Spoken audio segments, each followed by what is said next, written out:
Salut, c'est Rado, content de vous retrouver pour la mise à jour des zones d'accumulation rationnelle. On va commencer par les actualités que j'ai trouvées pour vous. La première des actualités nous vient de... Alors, ça peut paraître anecdotique comme ça, mais ça ne l'est pas tant que ça. Costco, vous connaissez peut-être le Costco qui est un géant de la distribution.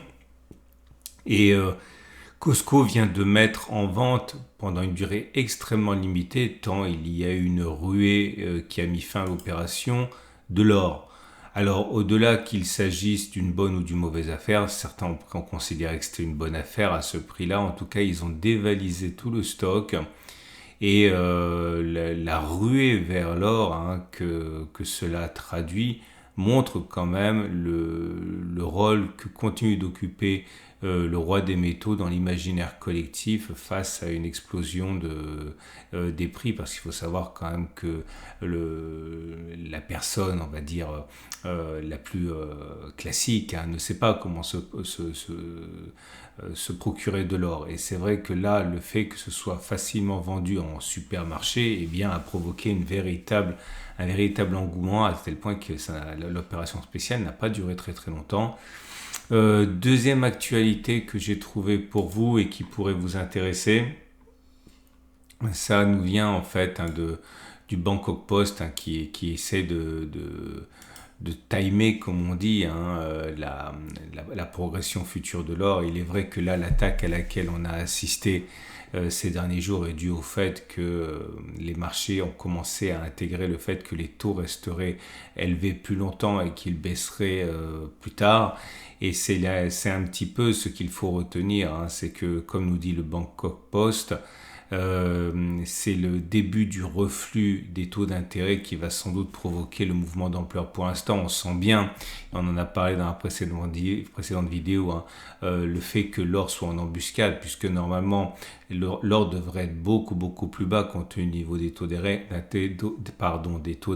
dernière fois que les taux d'intérêt étaient aussi élevés que cela, l'or valait 2 fois moins cher.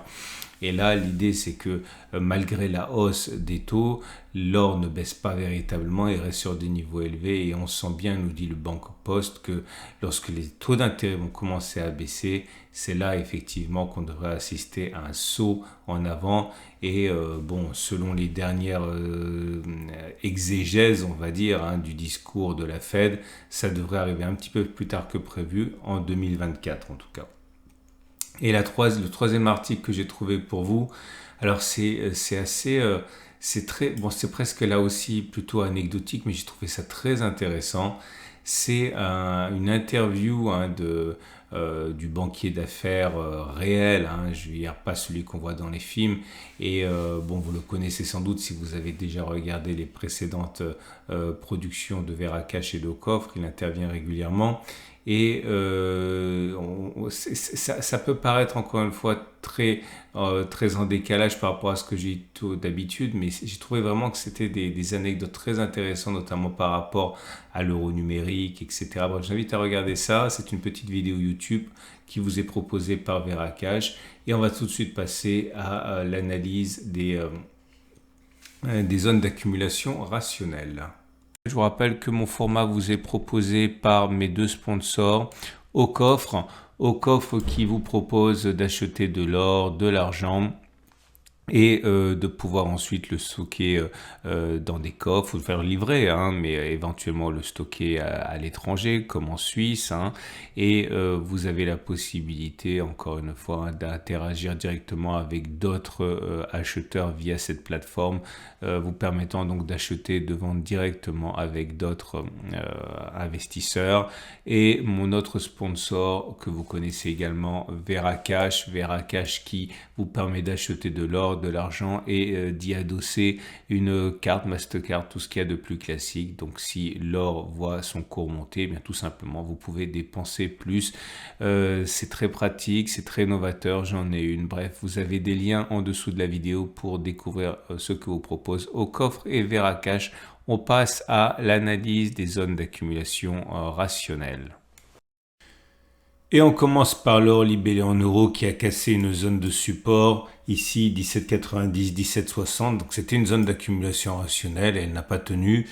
La prochaine, si on y va, serait 17,46, 17,33. À noter quand même que cette zone a déjà été visitée à plusieurs reprises, hein. C'était jusqu'en août avant de connaître une accélération haussière qui malheureusement se dégonfle. En tout cas, je répète, prochaine zone d'accumulation rationnelle, 17,46, 17,33.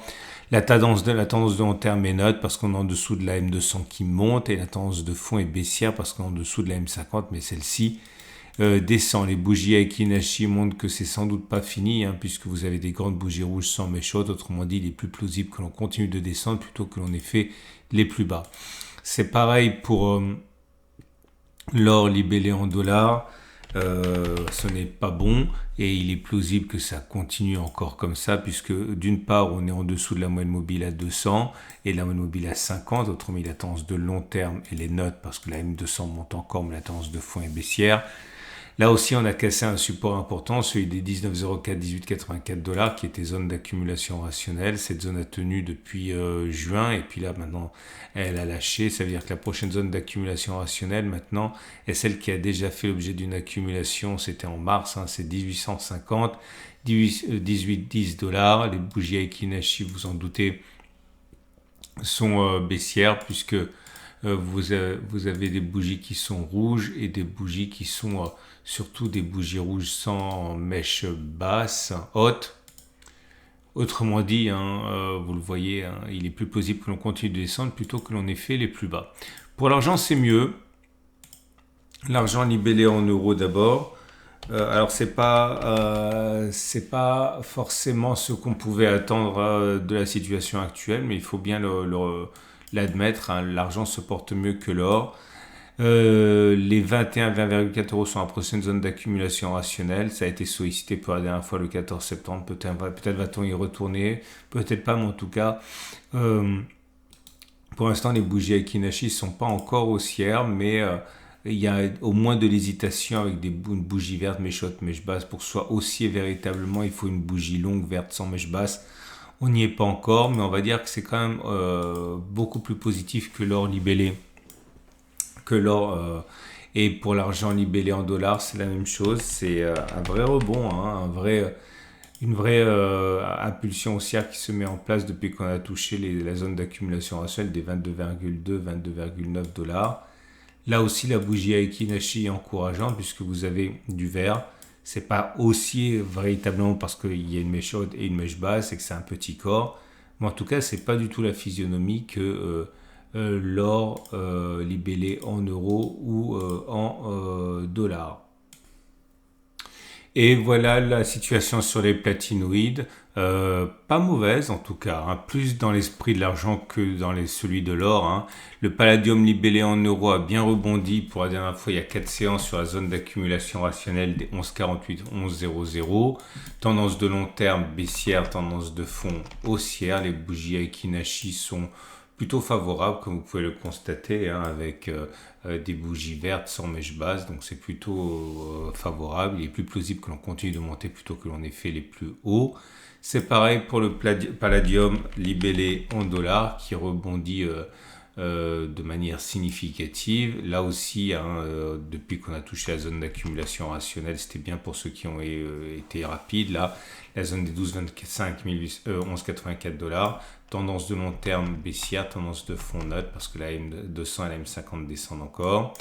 Et le platine aussi rebondit. Il n'y a vraiment que l'or qui soit actuellement, on va dire, à la peine avec ce qui s'est passé sur les taux, on en a déjà parlé. En tout cas, le platine n'est plus en zone d'accumulation rationnelle non plus, hein. La dernière fois qu'on est venu, c'était à 802, 828 euros ici, c'était au début du mois. Pour l'instant, la tendance de long terme est baissière, la tendance de fond est neutre. Les bougies Aiki-Nashi sont plutôt neutres, vous le voyez, hein, c'est vert. Mais le corps est petit, la mèche, enfin c'est plutôt haussier que baissier en tout cas, hein, mais l'idée c'est que c'est pas encore extrêmement haussier. Et pour le platine libellé en dollars, c'est la même chose, hein, c'est pas mauvais du tout. On a bien rebondi sur la zone d'accumulation rationnelle des 880-906 dollars, on n'y est plus. On est sur les bougies Aiki-Nashi sont on va dire légèrement haussière avec des bougies plutôt haussières, on va dire. C'est la proportion du corps par rapport à la bougie, par rapport à la mèche qui m'embête un petit peu. Je préfère quand les corps sont beaucoup plus longs, mais en tout cas, c'est pas une bougie baissière, hein, loin s'en faut, donc c'est plutôt favorable. Et le rebond, pour l'instant, se fait sur la zone des 880-906 $. Voilà. On a fait le tour des zones d'accumulation anciennes. Je vous rappelle que ce format est mis à jour le mercredi et le samedi. Vous pouvez vous abonner pour ne pas louper les mises à jour. Prochain rendez-vous donc dans une poignée de séances. Je vous souhaite une excellente journée. Vous pouvez lire tous les articles que j'ai mentionnés dans la vidéo sur mon site. Il y a un lien en dessous de la vidéo pour y accéder. Je vous dis à mercredi pour la mise à jour.